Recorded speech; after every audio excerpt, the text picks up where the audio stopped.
What's going on, everyone? It's another episode of Left Side Heavy, the podcast presented by Blue Wire. It's your boy, Jevin LaFave. And on this episode, I welcome back Alex Day from Overtime Sports. You can also know him as Overtime Day. It's a great episode. We cover the unfortunate passing of Dwayne Haskins, little Masters, NBA, and NHL talk. Yeah, it was just a great episode. Who are some contenders, who are some pretenders in both leagues, who's a dark horse favorite. Yeah, it was unbelievable. And it's always a good time having Alex Day on. So I hope you guys enjoy the episode. Be sure to leave a rating and review everywhere you get your podcasts, Apple, Spotify, wherever. And be sure to follow the YouTube, Left Side Heavy. Post full videos there. Sometimes I'll post some clips as well. But yeah, I'll let you guys get to the episode now. Here is Alex. Enjoy the episode.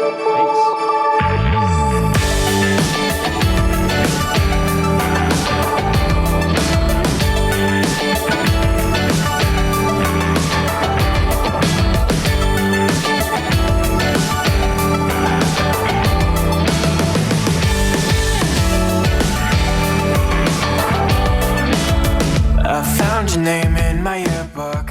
It's episode 93 of Left Side Heavy, the podcast presented by the one and only Blue Wire Podcast Network. I'm your host, Jevin LaFave. And on this episode, I have the pleasure of welcoming back Alex Day from Overtime Sports. You can also refer to him as Overtime Day on all social media platforms. Alex, man, welcome back to the podcast. It's been a while, man. It's almost approaching a year now. How you been, brother? I've been good. Thanks for having me back on. Yeah, we were just talking before. I think it's been almost 365 since last time, or maybe a little bit less. It was during the NBA playoffs last time I was on. So I appreciate you having me back on.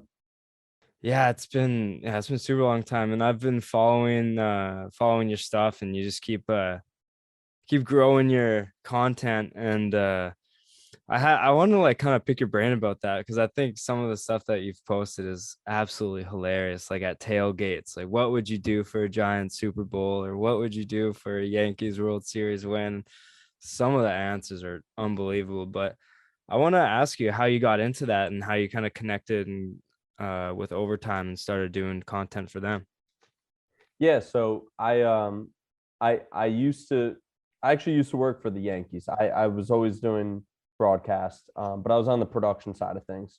And then during COVID, I got furloughed like so many other people. And while I was looking for a new job, which was not going great, I started doing my own content. What It didn't go great at first, and then I kind of rebranded in the beginning of 2021 to really lean into more social media content. And TikTok is an app that's really designed for people who are trying to be creative. Instagram is a lot of news now. You don't see a lot of creativity on Instagram. And I started leaning into TikTok, and it went well. And then in the first half of 2021, I was doing it on my own, and then Overtime reached out to me, and I started working for Overtime in July of last year. It's been a wild couple months, and as you just mentioned, I've really been doing a lot of that interview stuff as well. I love interviewing people in general. Like I could just talk to people all day. But I also love sports fans. Like, yeah, we all love sports. We watch sports. We played sports growing up, but like there isn't enough recognition of how great sports fans are. And sometimes you think people are too much, and I don't really see it that way. It's like that's fans make sports, and I think a lot of the, like, so much of the clips and stuff have gone viral and they're hysterical, but it also just, like, I don't know, it restores my faith in why we're all sports fans. It's like just pure passion, and that we'll do anything for our teams and our favorite players. Yeah, because when you take the bubble years, for example, they weren't Tough. good. They were a tough watch on TV because you didn't have that atmosphere to kind of like just like take in. And you see playoff hockey, playoff football didn't really go through it. as bad as like hockey and NBA did, but like when you throw the fan aspect into it, it just Yep. makes the experience so much better. So you always get some people who are like fans make it worse. My mom likes it without fans rather than with fans, and me and my dad both look at her like she's a complete crazy person, because Yeah, I'm it's with you on that. like nothing. It doesn't make any sense to have no fans. But yeah, they don't get enough credit. I agree with you there. Yeah, What for sure. So yeah. when you connected with Overtime, did they tell you what you were going to do, or did you get some freedom with that choice of like, I'm just going to like interview people and just like kind of ask them some cool questions to get the best answers possible? Yeah, so when they reached out to me, they looking to start their sports betting vertical. It's a space that's been growing like crazy in America, and really, you know, in other ways catching up with other parts of the world, like in England and Europe. So that was really what they reached out to me about, growing the sports betting vertical. But the other approach to it is, if you're a sports bettor, you're probably a huge sports fan, and it's hard to just carve out a space doing straight sports betting. So we wanted to create something that was really sports betting adjacent, where like, it's not, you're not jamming sports betting down your throat, like trying to also have some fun while talking about numbers and sports betting, and really incorporating and weaving in sports betting to just sports fan content that really anyone can relate to, because so many people are new bettors or new to the space, and we really decided we aren't going after like the hardcore bettor. Hardcore bettors would definitely enjoy the content, but it's not, hardcore bettors wouldn't go to us for like picks or anything, but it's more to just for the content and the entertainment value, and part of that is sports betting adjacent. Yeah, that's awesome, man, because you've really do you run a podcast yourself? Because I've seen you do like post some videos of it, or were you just doing spots on a podcast? Yeah, so what we started doing is, Overtime decided that they wanted to lean into this concept called they don't have an official name for them yet, but we've been calling them micropods. And it's basically a podcast, and we'll sit there and we'll do like a dozen topics, same way any other podcast would. But as of right now, they aren't putting out full shows. So every week, about a dozen topics will come out that are really tailored towards social media. And then eventually those are going to turn into longer podcasts. So they're kind of doing it in reverse order, which is interesting. And they're pretty new to the space, so it kind of remains to be seen how that goes. But it's been cool so far, where it's grown a pretty consistent audience. I was doing it for a couple months with two guys who were on The Bachelor, who were working for OT, but then their contracts ran out, unfortunately. But still carrying it on with two guys who work at Overtime, and you can watch that on the page is called @OvertimeLocks on Instagram and TikTok. Yeah, because like you said, like sports betting is just growing like crazy, and you even see Like a wildfire. Yeah, you see leagues promoting it. Yep. And yeah, because when you like, that's the clips that I've seen when you do a podcast, is like, hey, what parlay are we putting together? Like, I got like, this is last year, I got Bengals money line and Jamar Chase anytime touchdown kind of thing. What do you guys think? And then like bouncing around, then you'll like, hey, comments below, what do you guys think? What's your favorite play this weekend? So that's what I get scared of sports betting, because like I'm broke as slippery it is. Slope. Yep. It's a slippery slope. I'm just trying to like, I dabble every once in a while, but back to like the interview parts. Yeah. Before we kind of get into the topics I sent you. Yeah. What's some of the best like responses that you've gotten where it's like either just caught you off guard or just like giving you a good laugh? Like, what's some of the best reactions to a question that you've gotten? Man, there have been a lot. One thing I found, and I've definitely grown a lot doing this and realizing what works and what doesn't. But the more simple the question, the better the answer. Yeah. Because you're putting people on the spot who, 10 seconds ago they didn't even know they're going to be doing this. And something that's like kind of evergreen.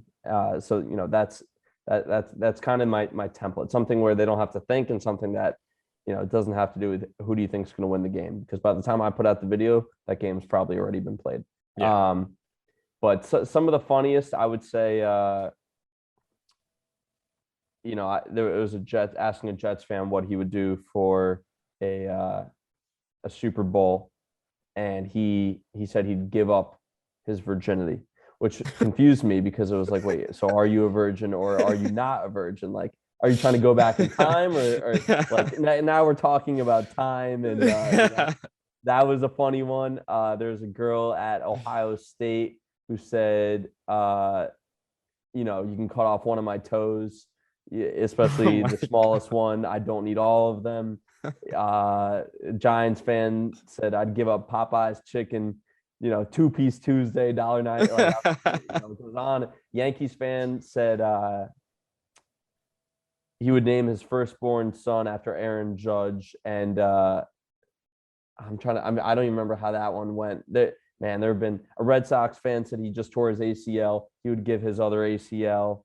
That one question of what you would give up, when I do these interviews, I ask more questions than that, but that question just draws like, and as I'm talking, the Hurricanes just go up 2-1 on my Rangers a minute into the third period. You hate to see that. I hate to see it. But that question has just given me some funny shit, man. Really like stuff that I just have to stand there and I was outside Yankee Stadium for opening day, and I said, hey, tell me about this jersey. It was a Jason Giambi jersey.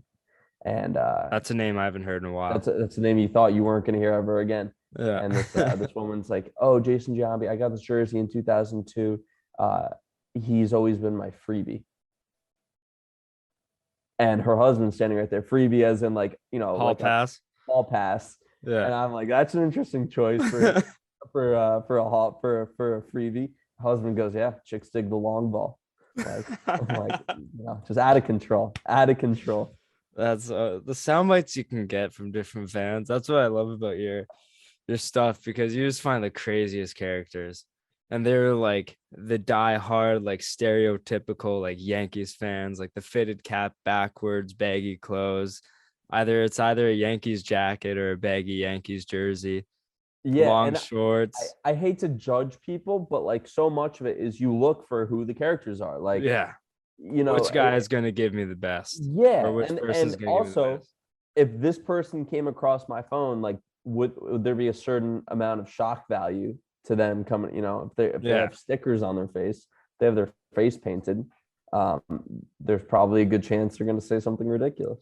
Yeah, and that's easy. You got to get the views, man, but it's just pure entertainment. As much as it is the views, you want to enjoy your time. You don't want to get weird, like bad, like one-off answers, like one-word answers. You got to get the best of the best. So you want to keep yourself entertained while you're doing it. You're trying to have some fun. Absolutely. But yeah, so let's get into some topics here, and I want to get the tough news out of the way first, because unfortunately, the NFL lost a very young, promising quarterback. Dwayne Haskins did unfortunately pass away a few days ago. I have the article up here. On April 9th, he was coming home from a training session with other NFL stars in South Florida. And unfortunately, on the highway, he was struck by a car and passed away. 24 years old. He's gone way too soon. And yeah, I just wanted to ask your reaction to the release of this news and Dwayne Haskins passing away, because it's so unfortunate. Everyone can have their opinions on any player, but to see a life taken from us is it's heartbreaking, especially at such a young age. Yeah, I mean, I think you hit the nail on the head. Like, it's heartbreaking. I don't really have that much else to add other than just really devastating. And then I was annoyed how of course, Adam Schefter's got a was lot of gonna backlash I was gonna for his ask you about tweet. that. It was a Yeah. little, it was undeniably insensitive. But then, the other part of that, the part of it that bothered me was that then, you know, the conversation changed from Dwayne Haskins passing away, and really how tragic that is to the covering of it, because that's not really what it's about. But really, really sad for his family and friends, and Ohio State community. I know, Steelers and Washington as well. But yeah, heartbreaking, really heartbreaking.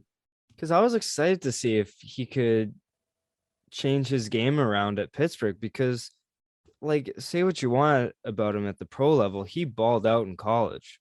And I really thought, like, going to Pittsburgh, they've been one of probably the most steady organization in the history of the NFL. Like, they've never had a bad image. Any time they get drama within their organization, they part ways with those involved. You look at AB, Le'Veon Bell, any other coaching staff involved. Mike Tomlin, yeah.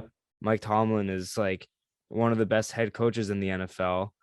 And Dwayne Haskins, I feel like he really could have got something going there, because the reputation Pittsburgh carries is so good. And I think he could have, at least, if he didn't have a future in Pittsburgh, I really think he could have had a strong future somewhere else, because he could have developed under the Pittsburgh organization.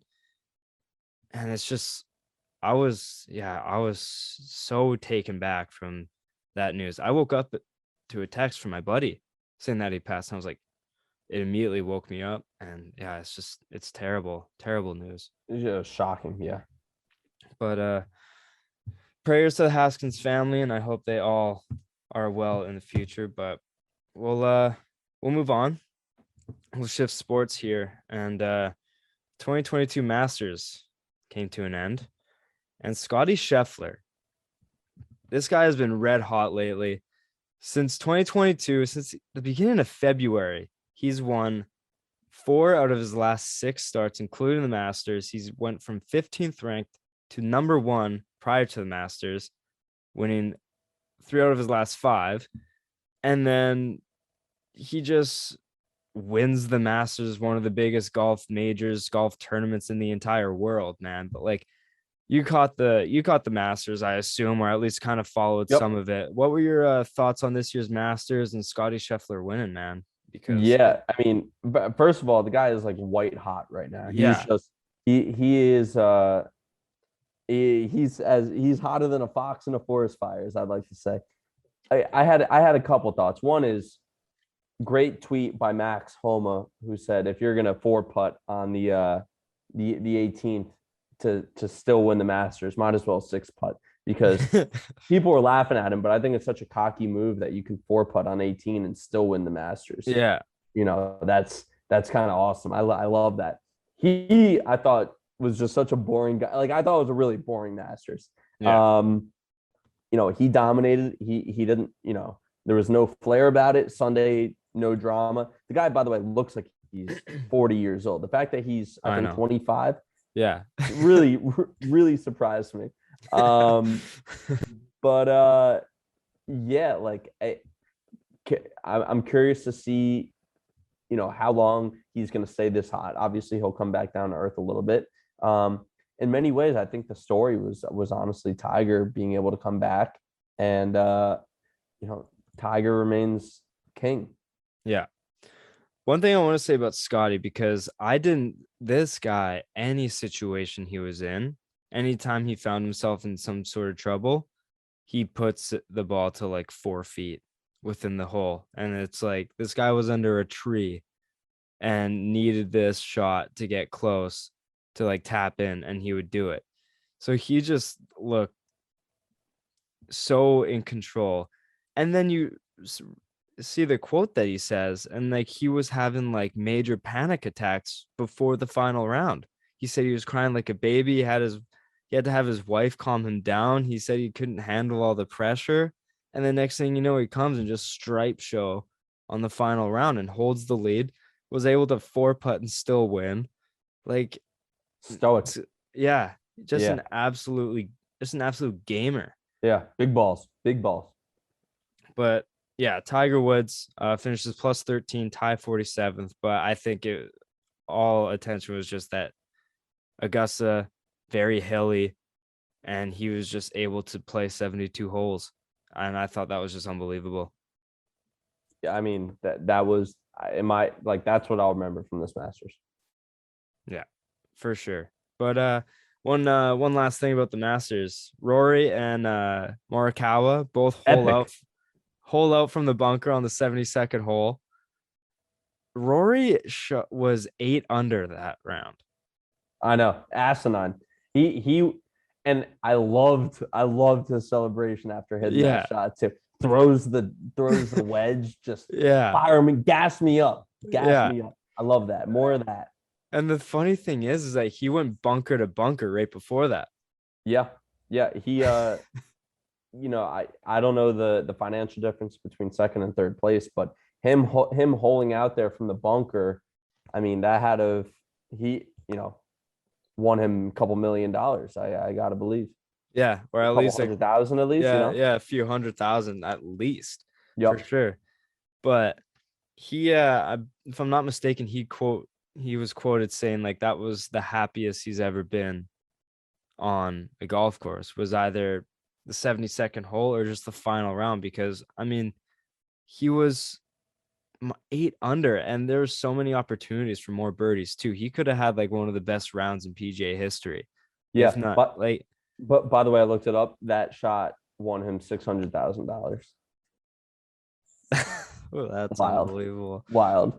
That'd be my reaction too if I won $600,000. I would have been running around naked on the 72nd. Absolutely. I would have been like, "Hey, Scottie, I want to share that green jacket, please." Is that okay? But no, Masters, as everyone looks for drama on the back nine, but I mean Scottie was just ice in his veins, and at least we got some Rory content and a successful Tiger playing throughout the weekend. Absolutely. But camera went out there. There we go. But we'll move over to the NBA. And I haven't talked about NBA since more and more teams got eliminated, but the Lakers are done. Eliminated. Amazing. After being the second favorite to win the whole thing, they missed the playoffs. Give me your 2 cents about the Lakers season and just how big of a failure it was. Yeah, I mean, it was a complete debacle, and this is why some guys coach, some guys play, and some guys are the GM, because it's tough to do all three, and LeBron might go down as the best player or second best player of all time, but not a great GM.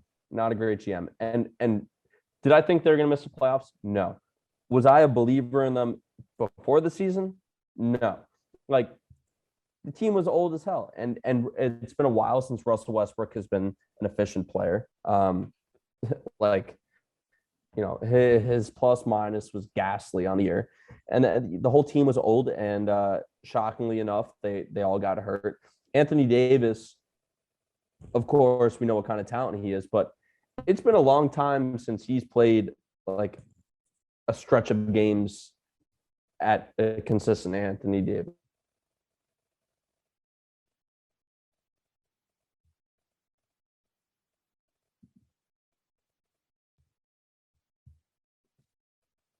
I couldn't tell if you froze or not. Yeah, sorry, my internet cut out there, and I had to reboot it because I realized I was on the extender and it was shit. But carry on.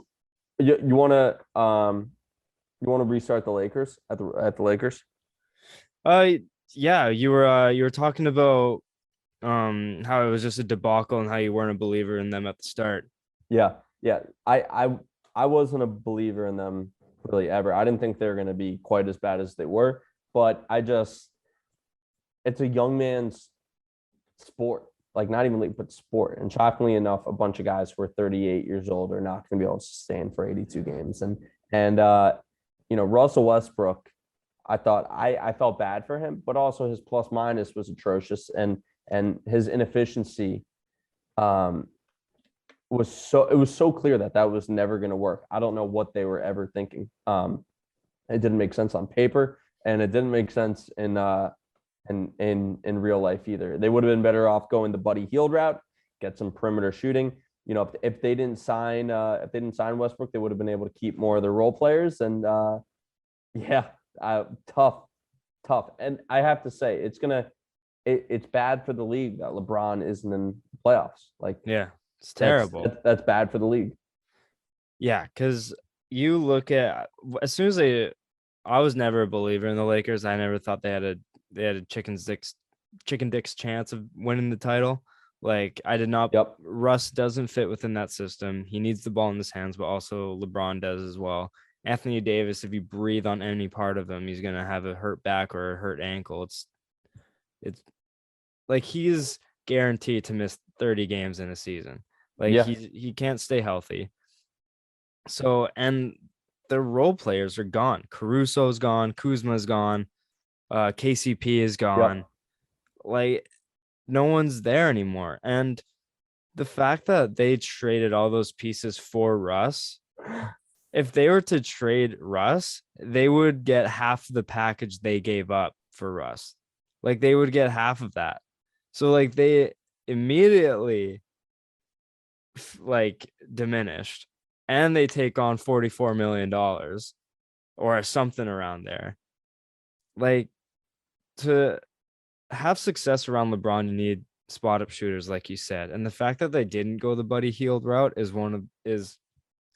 it's crazy to me, because Buddy Hield's been one of the most prolific 3-point shooters in the league the past few years. And Caruso's shown to be like one of the most aggressive defenders without being an idiot like Pat Beverly. But Caruso's been amazing. Kuzma's had success. Had a great year with Chicago.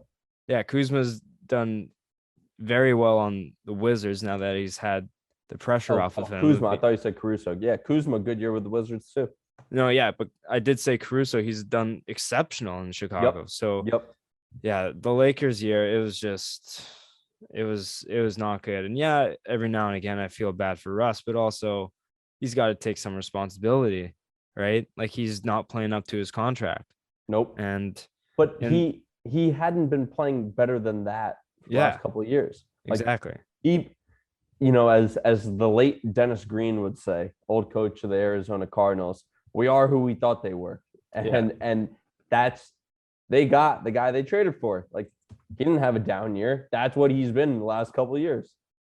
Yeah, I feel like the playoffs are always better with LeBron, but I'm surprised they missed the playoffs. But I mean, it's just like when you're not getting the performances you need, and AD is probably one of the best players on the team. Like, I don't know if you want to put him above LeBron, but I mean, like when healthy, AD is an absolute beast. But availability is your best ability, and if you can't play, then what are you, right? So, yeah, that's the 2 cents on the Lakers, and I don't even know what do you think their next step should be? They're gonna have to unload Russ's contract, and I don't know what they do from there. You diversify from there, and then hope that LeBron and AD can stay healthy. Like, the fact that they gave up so much for Russ, and then they're probably going to look to construct a roster like they had before Russ is just laugh out loud funny. Like, I was gonna say, I'm like, it doesn't bum me out. I think I find it very funny and kind of perfect, because LeBron has been the puppeteer, which he has the right to be, but the way he goes about it, I think, is a little bit like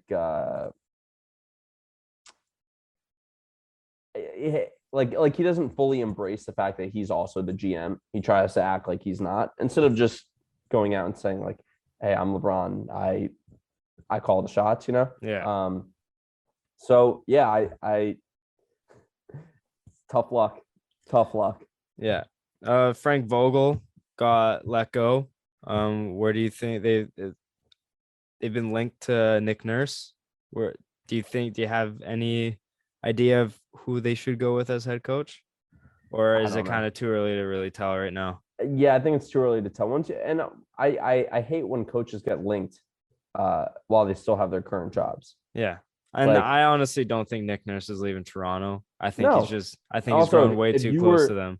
like Siakam or Van Fleet, you hear this and be like, "What the hell is like Yeah. this? Like we're playing in the playoffs Yeah. in a couple days. Yeah. What is we don't need this.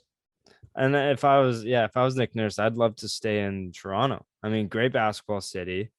You Yeah. got an up and coming roster. Yep. You got the support of all of Canada behind you. And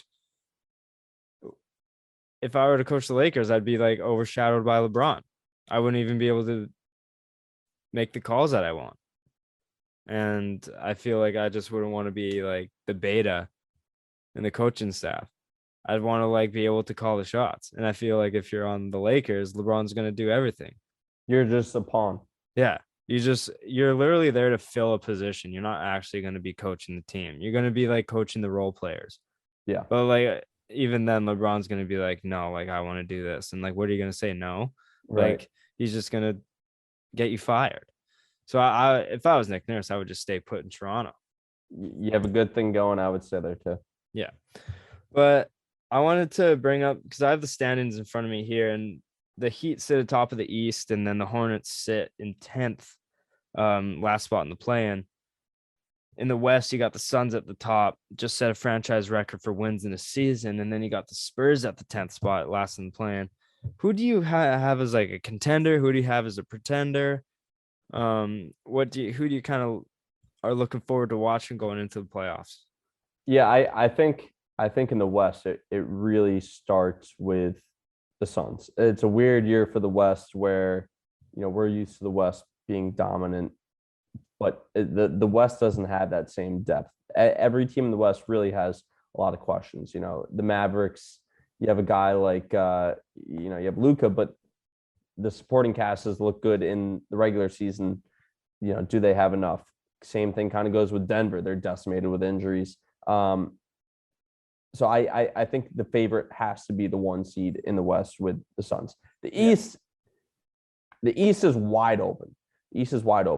The Sixers can obviously do it because you have an MVP candidate, if not the MVP. Although I don't think Harden going to the Sixers has really worked out quite as well as they would have hoped. Celtics are playing unbelievable. I think people are discounting the Celtics, but I really think that they could come out. People are also discounting the Heat. But I love their toughness 1 through 5 and the fact that they can they can really switch 1 through 5 and D up and not just 1 through 5, but they have the depth. If someone gets in foul trouble, someone gets injured. And then of course you have the Bucks who have looked unstoppable, and Giannis just keeps getting better. It really doesn't make any sense because you can't guard him. It's you can't guard him, and now his mid range has gotten to be pretty elite as well. I think I saw he's shooting around like 42-43% from mid range, which is well above league average, and he just keeps adding things to his game. So before every playoffs, it always starts with the 1 seeds. But even though I would say the Bucks are maybe even better than the Suns, I think the Bucks are probably the best team in basketball. I think the Suns have a better shot of coming out of the West because of their road, opposed to the Bucks, because the East is really stacked, really is.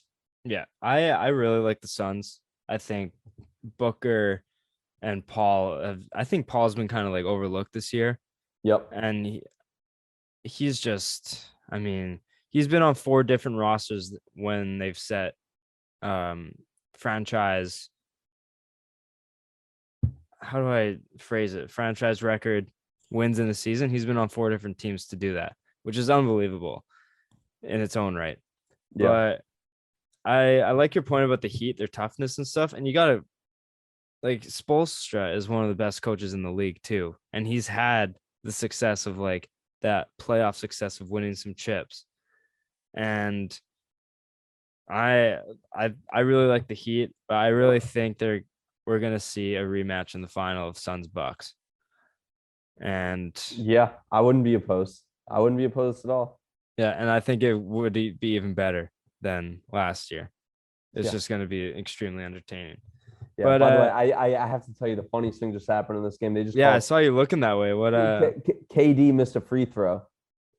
There's 10 seconds left in this game. KD misses a free throw.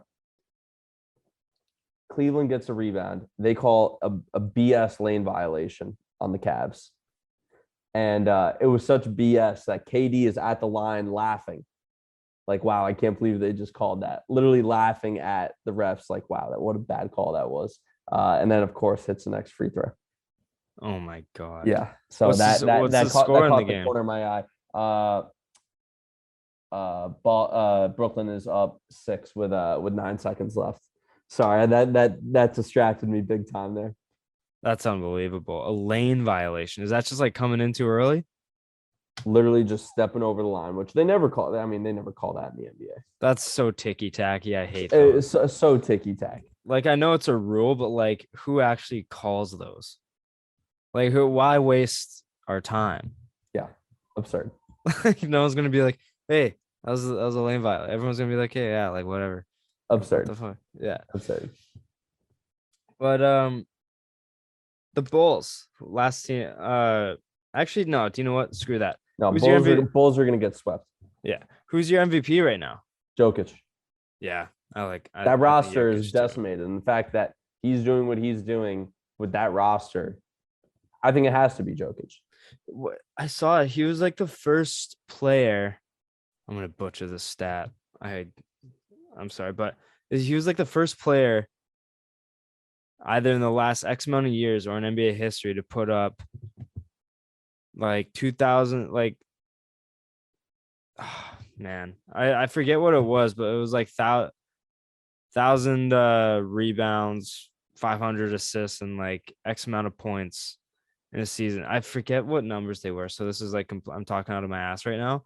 But I mean, just for that and to put them in a playoff spot, not a play-in spot, a playoff spot without their starting point guard. Yep. And MPJ was hurt for like, and playing like shit too. Like he was playing like ass to start the year, and then he had back surgery, so he missed the second half of the season. Like Jokic has literally put that team on his back, and I think it's without a doubt should be Jokic. Yeah, I do too. And I think it's also really cool that, it's really a 3-horse race right now. And all 3 are international centers. Because it's very rare that a guard isn't in that conversation for MVP. And I think it shows a lot about basketball that all 3 are from overseas. So I just a quick anecdote, like that's talk about the health of the game. That's a pretty cool stat. Yeah. So it was against the Nuggets on a Thursday night. Nuggets star etched his name to the NBA history books by setting a never before done record: 2,000 points, 1,000 rebounds, and 500 assists. And he's a center. It's really unbelievable. Like you cannot really quantify. Well, actually, you can because they're in the playoffs. But the impact, he has to be the most. When you talk about most valuable, you take him off that team. Come on, they're nothing. They're nothing. It's unbelievable. But all right, we're gonna shift to the NHL, and then I'll let you go. Let's talk puck. Let's talk some puck. So one thing, I don't know if you caught this, but Wayne Simmons and Patrick Maroon both got 10-minute misconducts for chirping. What is this league, man? Yeah. So in a vacuum, what is that?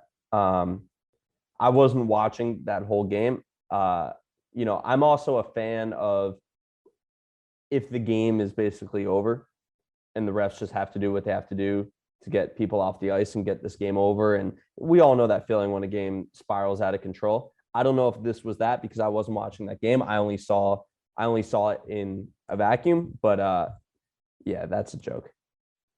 Like, unless something was like racially said, which we would have heard about. I think a bigger reaction would have been right.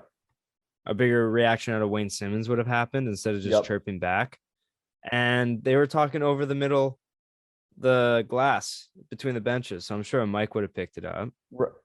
And we would have heard. I mean, we would have heard about it at this point. Exactly. So the fact that they got 10 minutes, and Patrick Maroon isn't that kind of guy. No, he's a family guy. He leaves all the chirping on the ice. He's a really respectful guy. If you listen to any interviews, yeah, of course. He's a gem of the league, and he's never caused any real trouble in the league. He just wants to get it. It was a soft move. It was a soft move. It was terrible. So I wanted to touch on that. But you know what? You know what I did not have an issue with was Malkin getting a 4-game sussy. Yeah, that's one I was going to talk about next.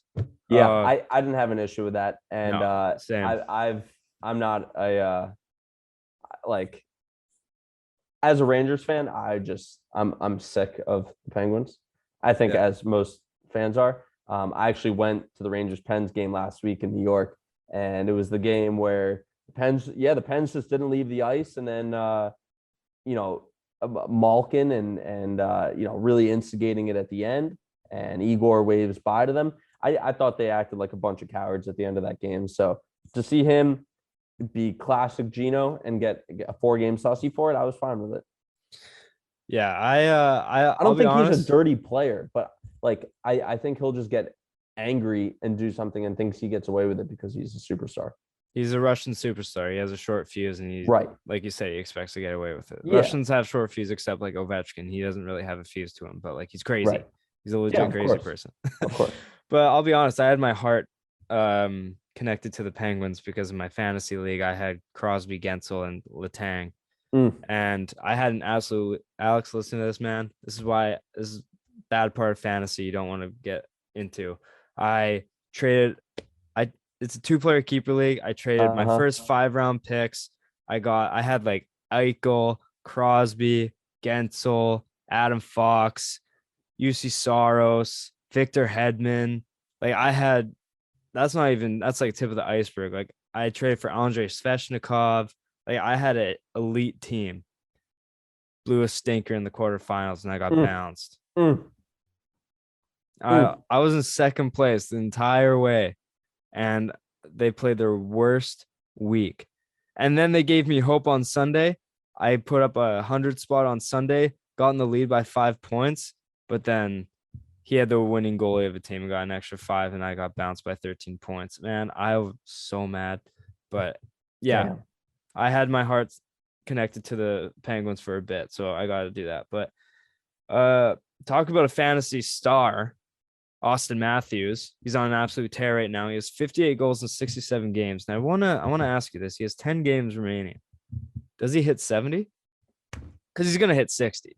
He's gonna hit 60. He's gonna hit 60. I said he's gonna hit 66. I think 66 is something he can hit. How many games left? 10. No, he's not gonna hit 70. No? I don't think he's going to hit 70. He has like probably out of 10, his remaining schedule is probably like a 5 or 6. Like he has plays Florida a couple times. There's Washington. Like there's some tough games. Tough matchups. Yeah. He'll get to 60. I don't think he's going to get to 70. I bet you he doesn't get to 65. No? No.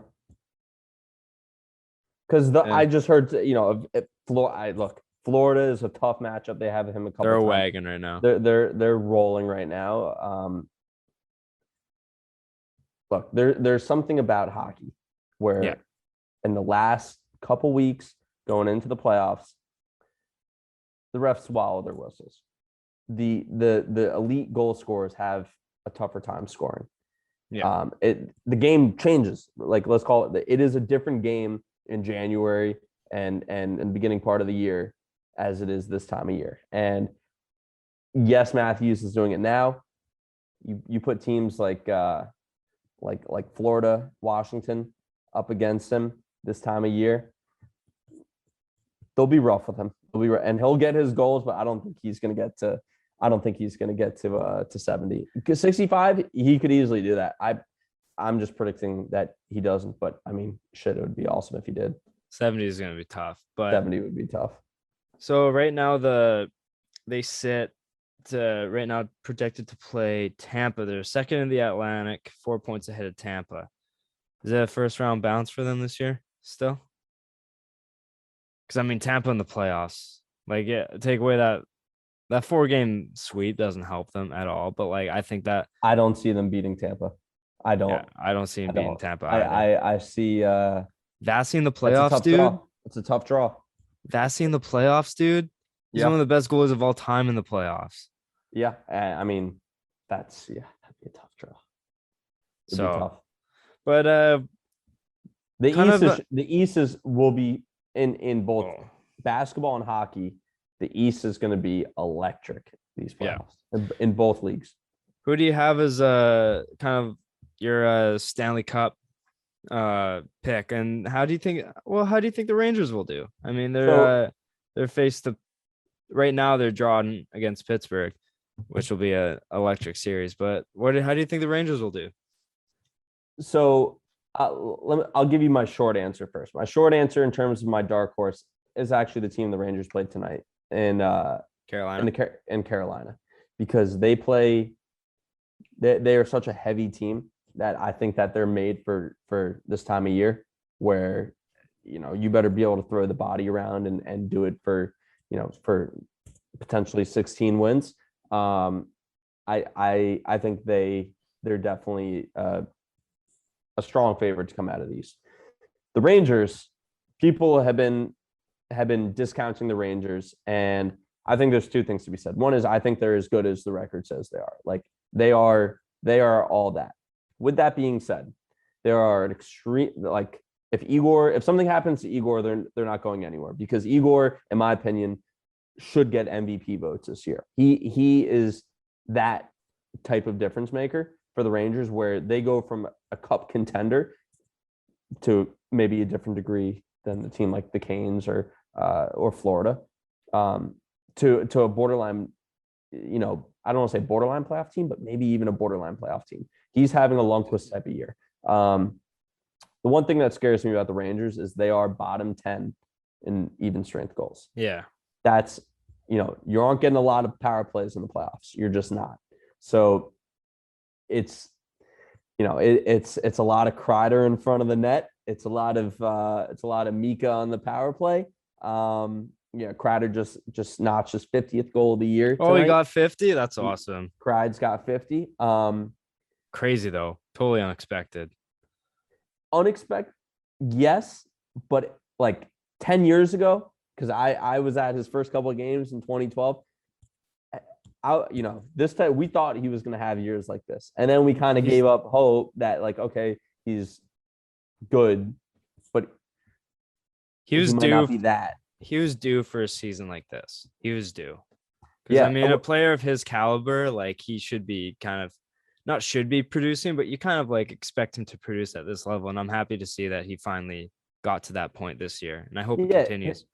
His skill set, really, we thought he was going to be a different type of player with his speed, and like the line that they would always say in New York is skates like Hagelin, shoots like Gaborik. We're talking about that long ago when he was coming up with that. We're talking Carl Hagelin and Marian Gaborik. But he's like, that's not how he gets his goals. He's played like a true power forward, and 50 burger on the year. Yeah. Awesome. No, 100%. So I will be disappointed if the Rangers don't win a series. Yeah, I will too, to be honest. I hope they do. I like New York. It's not like the obnoxious hockey market like Toronto is. I can't stand Toronto. I like their players on the team. Right. I don't hate any of their players. Toronto's like the Yankees. But the way the market and like the media treats them is like, oh my gosh, like, get lost. Like, I can't stand it. But New York, I one of the best jerseys in the league, and I just like some of their players. But yeah, I hope their 5-on-5 even strength goals, like even strength play, gets hot around playoff time. But I wanna go back to Carolina, because to me they're my cup favorite. I have them at least in the cup final. Yep. Them versus Colorado, like that's my pick. And I relate them a lot to like the 2010 Kings, except they're just a better regular season team. The Kings are the team where it's like they would just play to make the playoffs, and no matter what seed, they won the cup as an 8th seed. Like they just snuck into playoffs. They Yeah. beat my Canucks in 5, and in 2012 they won the cup against. No, 2012 was the Devils. It was 2014. They beat the Rangers. Yeah, but 2012 they just dominated, and they're a team that was built for the playoffs. And I really think like that's the same with the Canes. They're well coached, and they got Aho, Svechnikov. Yep. And they got the defense too. They have all these former Rangers who are now, Tony DeAngelo, Jesper Fast, what's his name? Brady Shea. Yeah. All these former Rangers killing me, absolutely killing me. Yeah. So Carolina is a team that I just love, and I think they're going to do great in the playoffs. And right now they're drawn to play the Bruins. Man, oh my God, that will be another bloodbath. Yeah, I mean, look, every hockey playoff series is a bloodbath, but you talk about Rangers Pens, you talk about Carolina Boston, you talk about Tampa Bay Toronto. Actually, honestly, Tampa Bay Toronto will probably be less of a bloodbath than the other two because those are more skill team than heavy teams. But man, can't wait. So right now is the playoff state. We got Carolina Caps, and then Rangers Penguins, Panthers Hurricanes Bruins, Rangers Penguins, and then Panthers Caps, and then Leafs Lightning. And over in the West here, we got Colorado and Dallas, and then Colorado's gonna spank them. Yeah, and then Wild, Minnesota, and St. Louis. That will be a good series. That'll be a good series. If they start that, I'll be very excited for that one. And then we got Calgary, Nashville, and then the Oilers versus Kings. So I'm excited for these playoffs. That's how it sits right now. Mm-hmm. And man, I couldn't be excited for this time of year. Alex, man, great time of year. Thank you for having me on, my man. I appreciate you coming on, brother. It was a hell of a time. Hopefully we do it sometime in the future. I know you're a busy guy, but I look forward to having you on again sometime, hopefully. Absolutely. But, this is your time to plug anything you're working on. Where can the people find you, my guy? Hey, throw me a follow on Instagram at Overtime Day. All my content is on there, and it's the same thing on Instagram and TikTok at Overtime Day. And if you enjoy it that much, go ahead and follow at Overtime Locks too. That's more of the stuff I do with Overtime, and my personal is a little bit of me, a little bit of the company. So yeah, check me out there. I appreciate you having me on, man. I'll put all your stuff in the podcast description and YouTube description. But everyone, you guys know where to follow me on Instagram at Jevin.Lefave, on Twitter at JevinLefave. Find everything for the show on Instagram, Twitter, and TikTok at LeftsideHeavy_. And as I mentioned before, if you're listening to this, but you want to watch it instead, head over to the YouTube channel, Left Side Heavy, subscribe, ring the bell, press all those notifications. It really helps grow the show. And Alex, man, thank you once again for coming on and giving me your time. It's a hell of an episode, as always. And for you folks, thank you for listening, and I'll see you guys next time. Peace.